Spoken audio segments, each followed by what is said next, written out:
morning. How's everybody? Well, thanks. Good to see you all. This is going to be a very, very special day. We're blessed to be here. So many amazing things have happened to bring us to this day that you almost have to pinch yourself and say, is this really happening?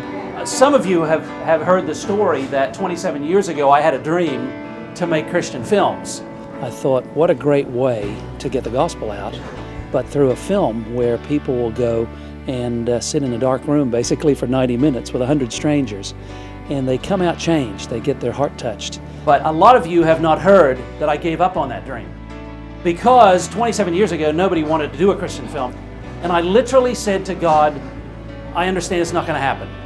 And I said, it was a crazy idea anyway, you can't get distribution for a faith-based film, so I'm going to stop doing it. And I actually started to sell my business. I had a successful production business and I was going to sell it and retire and give up on the whole dream. And do you know, within that very same month, I got a call from a little church in Albany, Georgia, who said, we're making movies and we need you to help us. Will you come to Albany and help us make a little movie called Facing the Giants? Just an amazing, amazing success. And then that went on to Fireproof. And that's the reason we're standing here today. But I look back now and I see that I had a dream and I was pushing so hard that God didn't give me my dream until I got out of the way. I was trying to do it myself. But as soon as I stepped out of the way and said, I can't do this, God said, okay, let me show you what I can do. And God has done an amazing thing. God's going to use this to touch millions and millions of lives around the world. And that's really my heart for the whole project. Now I can look back now in my life and see how all those twists and turns have brought me to this very place, because this is more than just a little movie. It's such a wonderful story. It wasn't the typical cancer story, but it had this element of the letters that took it beyond just the chemo and the horrible disease that the little boy was going through, and gave it an element of hope. And I know people are going to feel that in the theater when they watch this on the screen. Let me read you the verse that we're using for the movie. The movie's about letters to God, right?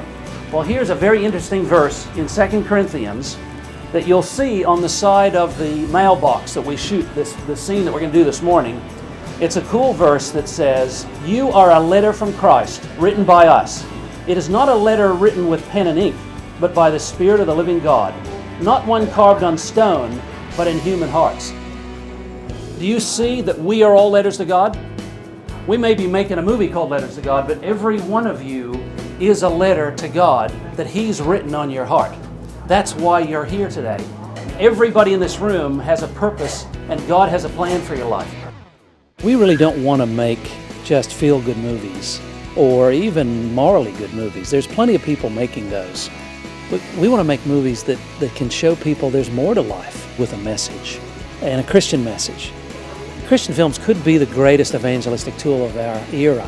We want to use these movies to touch the hearts and minds of people that are maybe on the fence, who have thought about Christianity or thought about God and they're not quite sure, and maybe something they see in one of these movies will start up a conversation where they can talk about faith that's going to really change their heart, or maybe just change their perception a little bit into where they think, maybe I should think about that God thing a little bit more.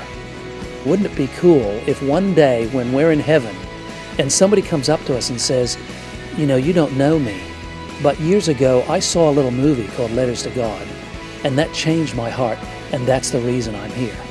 Wouldn't that be the coolest reward you could ever have?